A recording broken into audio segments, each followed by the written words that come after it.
bro, that was the worst and the best mistake I've ever made.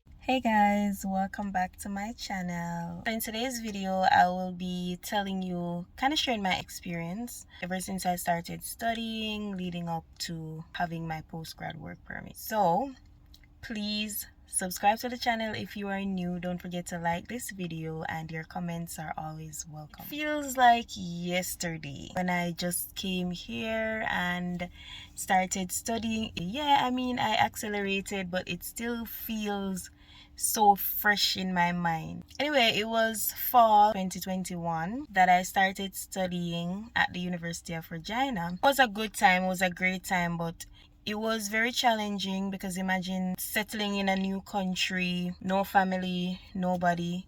So there was a bit of a challenge, but we overcame them and we are here today. When I just came to Canada, we came in COVID time, so we had to quarantine. I believe it was the last day of quarantine, or the day that we were supposed to come out of quarantine. I got the news that my mom had a stroke.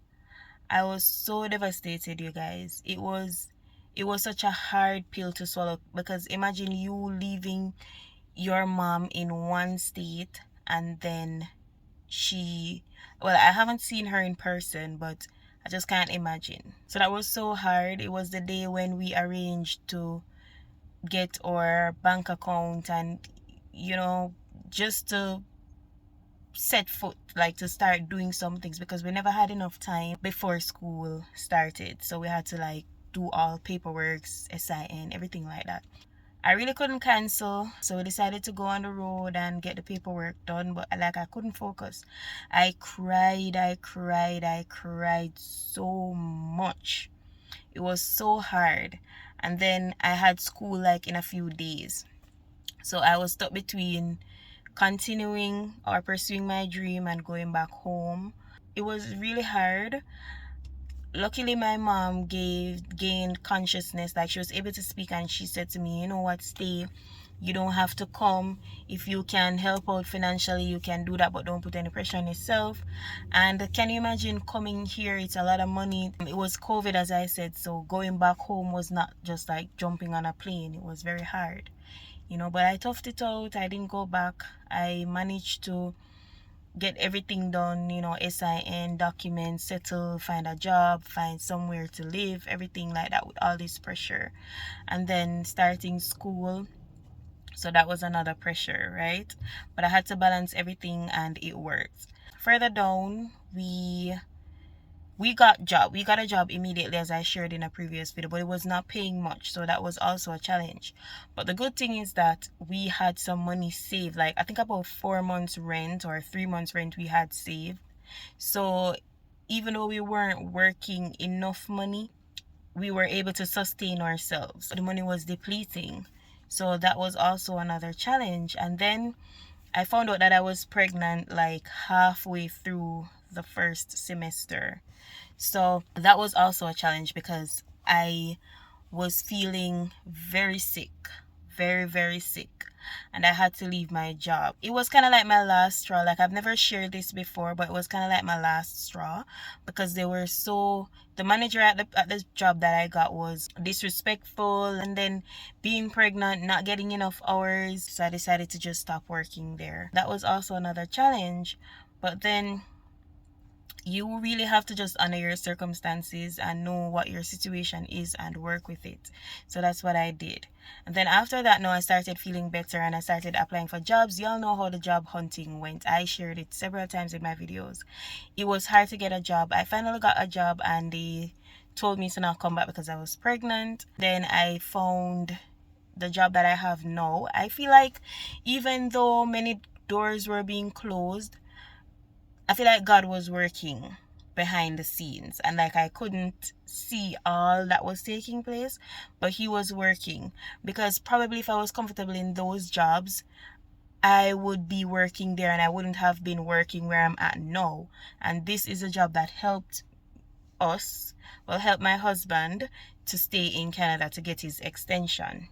So I believe that even though at the time or in the moment it felt like disappointment, I feel like everything was just being orchestrated the way it should be. Anyway, I got the job and I had to work very hard just to let my boss see that I'm a hard worker.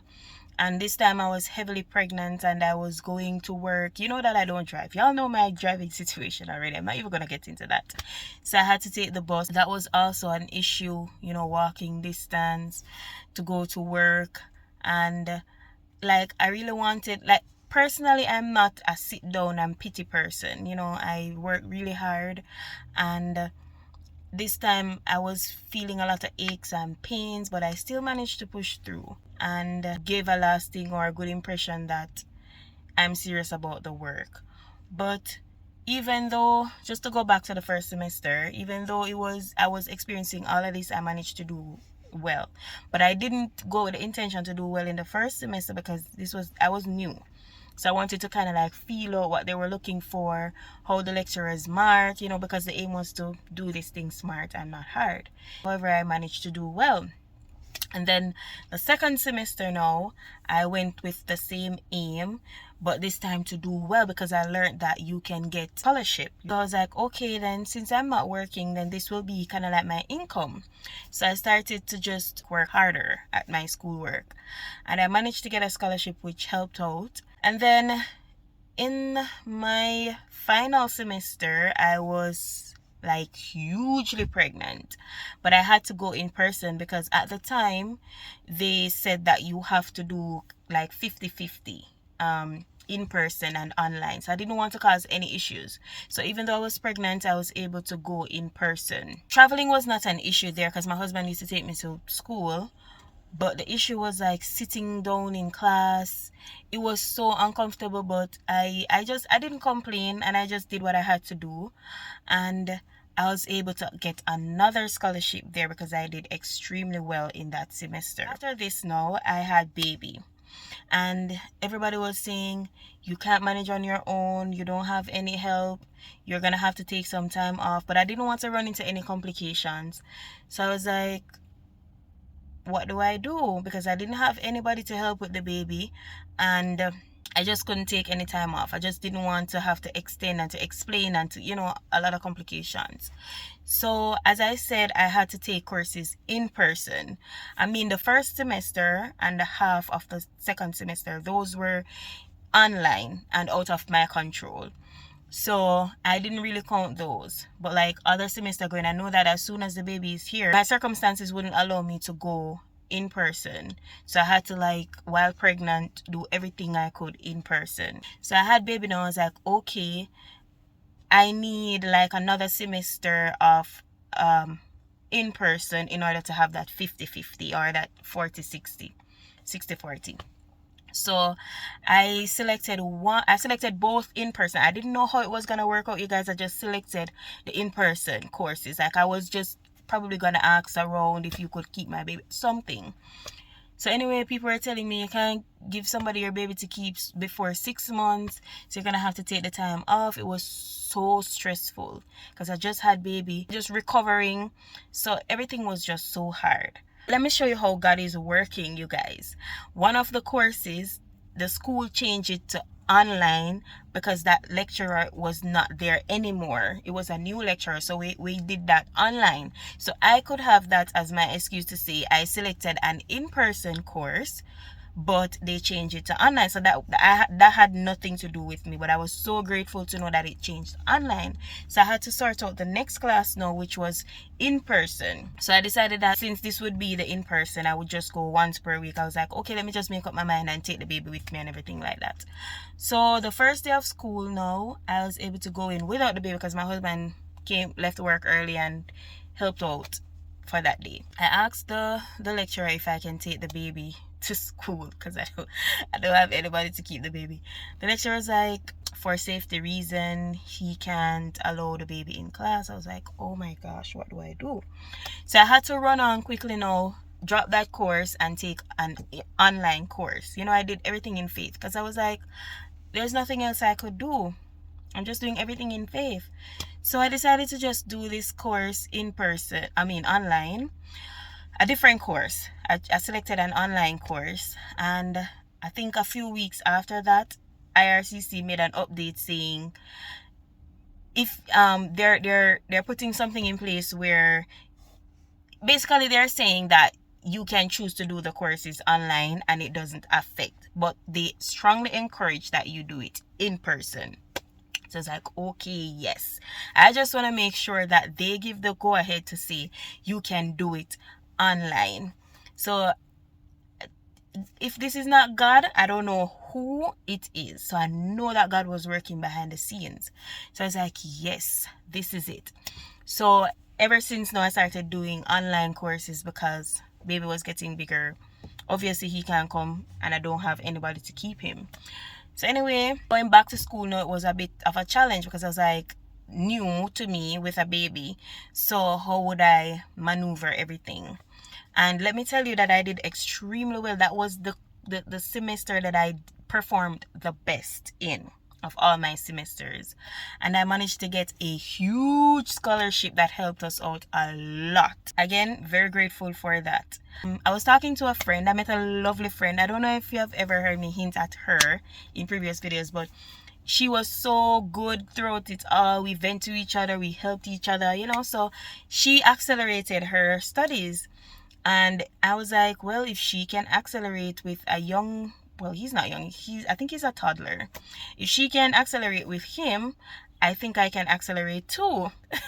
So I was like, okay, then let me accelerate, because this will help me to save cash, because each semester we pay for our school fee by semester. There are 3 semesters and you have to pay international fee each semester, and international fee is like I think 1100 something, I think thereabouts, plus you have to pay other fees which would amount to about $1,500 in addition to the course and in addition to mandatory fees. So I was like, well, this can save me $1,500, so I'm gonna accelerate. Bro, that was the worst and the best mistake I've ever made. So when I accelerated, they sent an email saying that I have to confirm, or I have to accept that if I fail anything, this will be the end of it. There's no extension, there's no that's the end of it. So imagine failing and not completing your studies. Like, you just have to go back home, because how are you gonna get to stay in Canada, right? So I was kind of like stuck between a rock and a hard place, but I was like, if she can do it, I can do it. And then I was smart about it as well, because I selected a course that was a pass-fail course. So I didn't have to exert much in that course. I just needed to do the bare minimum to pass, because there's no grade. It's just a P for pass. And then I was like, well, this is my final semester. I'm not gonna kill up myself. I'm just going to do to pass. Like, I don't have any more scholarship to get anyway, so I'm not even gonna, that was just the mindset that I had. Anyway, I accelerated. I accepted the letter, or confirmed to say, or signed the letter to say agreed. Let me tell you about myself. I like to work in advance so I don't feel stressed, because I know that I have a lot on my plate. This is my final semester, which means I'm working at postgrad work permit, which means I'm working at PR, which means I have to work, which means all of this. So I knew all of this, so I just dedicated that semester to schoolwork. Like, I don't care, I didn't go anywhere. I just knew that, okay, then schoolwork, right? I said this was the worst mistake I've ever made. Like, that semester, it was so hard, guys. Every time I took up the camera and say, I'm gonna share, I was like, no, I look a hot mess. I cried. It was so hard. But I said I worked ahead. I didn't leave anything to last moment. And then what made it really hard was the fact that I now needed a job in the right NOC or tier, because they start using tier now, in order for my husband to be extended. So that was also stress on me. But I had plan B. So, but I still wanted my plan A to work. So I was like, what do we do? Anyway, IRCC came up with an update saying for people on work permit, you no longer need, or they're making an exemption where you no longer need a skilled work or a skilled job for your partner to be extended or to staying or to come to Canada, something like that. So I was like, yes, I felt so relieved. I decided to call immigration to find out, to ask a few questions. And then I was like, let me ask. So they said that you have to have the tier. It has to be in the tier. That's what they told me when I called immigration. I was like, what is this? I asked them if, since I was on leave, like work leave from work since having baby, how will I get the 3 pay slips?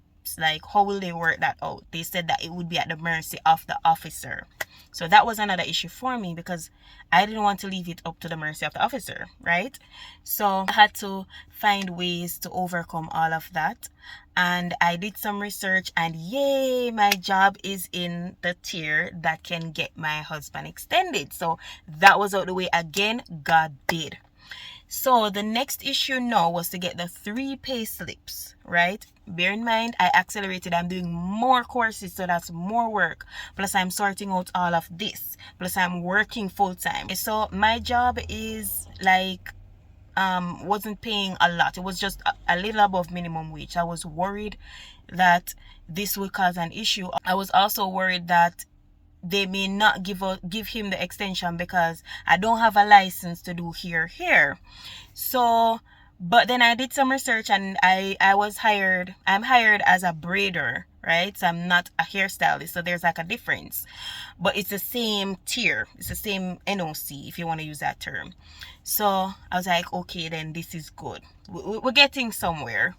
So that's no longer an issue. But like I said, I needed to do more hours so that my payslip could look, have a little weight. So I was like, how am I going to do this? Like, who's going to keep the baby? I have nobody to keep the baby. Quick thinking, I had to get my sister to come here. So very grateful, very, like, you wouldn't even know. I had to get my sister to come here so that I could work and do some overtime and clock the hours. And then God worked it out so that my workplace had a new location where I was working. At this location, things was kind of slow. So my boss was, they were shutting down the place. Like, they had just, like, I think 2 months before shutting down the place. So I was like clocking hours, just to be safe. When it was time for my sister to go, I was like, what am I gonna do? Because I needed, I think, another pay slip, which would mean up to, I think, 3 weeks. So I was like, what am I gonna do? And I spoke with my boss, and she said, yeah, you can carry a baby. And luckily, my job is not like only when a customer comes there, then I would be working, but I would still be there. So sometimes I would take my school book and do some work, because my boss said, do whatever it is to keep you occupied. Like, I know that you're working here alone, you don't have anybody to talk to. So sometimes I would just be doing my schoolwork, and then when I go home, I typed up in the nights while everybody's asleep. So it was hard work. Anyway, just to go back a little. So when my sister came here, I was able to work and get the 3 pay slips. I'm really grateful for my boss as well, because she allowed me to take the baby to work.